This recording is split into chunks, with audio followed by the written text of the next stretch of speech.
हरियाणा के सीएम नायब सिंह सैनी ने हिसार के गुरु जंभेश्वर विज्ञान एवं प्रौद्योगिकी विश्वविद्यालय में आयोजित एक कार्यक्रम में मुख्य अतिथि के रूप में शिरकत की। इस दौरान सीएम सैनी ने 7.58 करोड़ रुपए की परियोजनाओं का उद्घाटन और शिलान्यास किया। इनमें 6 करोड़ रुपए की लागत से बनने वाले गर्ल्स हॉस्टल का शिलान्यास और हेल्थ केयर सेवाओं और मेडिकल शिक्षा को मजबूत करने के लिए 1.40 करोड़ रुपए की लागत से बनी नर्सिंग विभाग की इमारत का उद्घाटन किया गया, जबकि 18 लाख रुपए की लागत से बने खेजड़ली महाबलिदान स्मृति शिल्प और माता अमृता देवी सर्कल का उद्घाटन किया गया। इस अवसर पर सीएम सैनी ने कहा कि ये परियोजनाएं प्रदेश में गुणवत्तापूर्ण शिक्षा और आधुनिक आधारभूत सुविधाओं को नई मजबूती देंगी।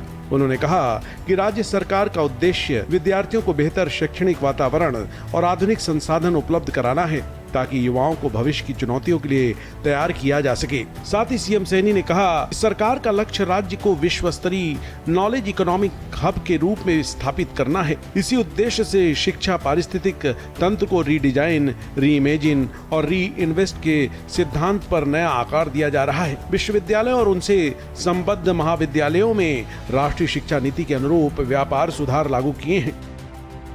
साथियों, गुरु जंभेश्वर जी महाराज की शिक्षाओं के अनुरूप साथियों हम आगे बढ़ रहे हैं और इसका मुख्य उद्देश्य ऐसे चरित्रवान, संवेदनशील और जागरूक समाज का निर्माण करना है जो तकनीकी रूप से सक्षम होने के साथ साथ साथियों अपनी सांस्कृतिक व प्रकृति के प्रति भी पूरी तरह सजग हो। इसी बात को ध्यान में रखते हुए हमारे देश के यशस्वी प्रधानमंत्री नरेंद्र मोदी जी के नेतृत्व में साथियों देश में नई राष्ट्रीय शिक्षा नीति भी लागू की गई है और साथियों इसका विजन भारत को एक नई वैश्विक साथियों ज्ञान महाशक्ति बनाना है। सीएम सैनी ने कहा कि प्रधानमंत्री नरेंद्र मोदी के नेतृत्व में लागू नई राष्ट्रीय शिक्षा नीति अनुरूप हरियाणा में शिक्षा, अनुसंधान और कौशल विकास को लगातार मजबूत किया जा रहा है। सरकार शिक्षा संस्थानों में आधुनिक सुविधाओं का विस्तार कर युवाओं को विश्व स्तरीय शिक्षा और बेहतर अवसर उपलब्ध कराने के लिए प्रतिबद्ध है। सीएम सैनी ने कहा कि राज्य सरकार का लक्ष्य हरियाणा को एक मजबूत नॉलेज इकोनॉमी हब के रूप में विकसित करना है। इसके लिए विश्वविद्यालयों और अन्य शिक्षण संस्थानों में आधुनिक बुनियादी ढांचे का विकास तेजी से किया जा रहा है, जिससे विद्यार्थियों को बेहतर शिक्षा, शोध और नवाचार के अवसर मिल सके। साथ ही सीएम सैनी ने कहा कि हरियाणा अपने युवाओं को आर्टिफिशियल इंटेलिजेंस, हरित प्रौद्योगिकी, सेमीकंडक्टर, पारिस्थितिक तंत्र, साइबर सुरक्षा, डेटा एनालिटिक्स और रोबोटिक्स जैसे भविष्य के उभरते क्षेत्रों के लिए तैयार कर रहा है। इसके लिए स्टार्टअप नीति और कौशल विकास योजनाएं बनाई हैं। वर्ष 2025-26 में राज्य भर के शिक्षकों और विद्यार्थियों से 350 से अधिक अनुसंधान प्रस्ताव प्राप्त हुए। प्रदेश में अब तक 22 मॉडल संस्कृति महाविद्यालय बनाए जा चुके हैं। सरकार का प्रयास है कि प्रदेश के हर युवा को उसके घर के आसपास ही उच्चतर शिक्षा मिले। इस उद्देश्य के लिए पिछले 12 वर्षों में 33 नए महाविद्यालय शुरू किए गए हैं। साथियों, हमारा लक्ष्य है हरियाणा को एक विश्व स्तरीय नॉलेज इकोनॉमिक हब के रूप में स्थापित करना है।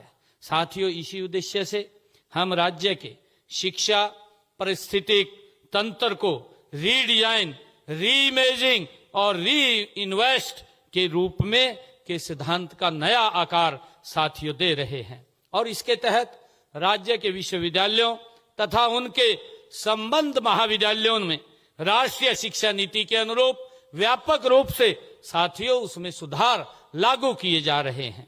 साथियों, मानव पूंजी के विकास के लिए स्किल बेस्ड शिक्षा उपलब्ध कराना हमारा मुख्य उद्देश्य है। वहीं हरियाणा में कैच द रन अभियान मानसून के दौरान वर्षा जल की हर बूंद को सहेजने, भूजल स्तर को बढ़ाने और जल संकट को खत्म करने के लिए जोर शोर से चलाया जा रहा है। इस जल संरक्षण अभियान को लेकर सीएम सैनी ने प्रदेशवासियों से घरों, स्कूलों और खेतों में वाटर हार्वेस्टिंग सिस्टम लगाने की अपील की है, ताकि भविष्य के लिए पानी बचाया जा सके। नायब सिंह सैनी सरकार कैच द रेन अभियान को सिर्फ एक सरकारी योजना तक सीमित न रखकर लोगों की भागीदारी से जन आंदोलन बना रही है। भूजल स्तर में सुधार के लिए बारिश के पानी को बर्बाद होने से बचाकर उसे जमीन के अंदर रिचार्ज करने पर जोर दिया जा रहा है।